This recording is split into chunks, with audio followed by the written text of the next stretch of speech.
Une photo de famille comme pour un sommet international. Sauf que les réfugiés et demandeurs d'asile ont remplacé les chefs d'État. Nous sommes à l'ESCP Europe, la plus ancienne école de commerce au monde. Venus de 8 pays, ces étrangers font leur rentrée solennelle et ne cachent pas leur fierté. On commence avec une grande école comme ça. Et je pense que c'est très bonne chance pour continuer notre étudier. Je prendrai toutes les décisions pour pouvoir accueillir les connaissances que les professeurs de cette école vont me léguer. À l'origine de cette initiative, une bande d'étudiants désireux de mieux mettre en avant les compétences des réfugiés. Via leur association, ils ont démarché les organismes au contact des migrants pour sélectionner les plus motivés d'entre eux.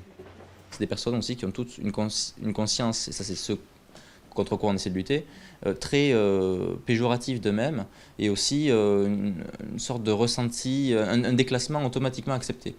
Et ça, c'est aussi le but du programme, que de permettre aux personnes de ressortir de cette idée, de se reprojeter, de redéfinir leur projet, de reprendre de la confiance et de concrétiser tout ça.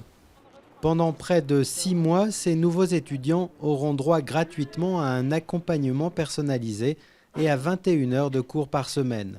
Du français intensif, un peu d'anglais, de l'histoire et un cours sur le vivre en France.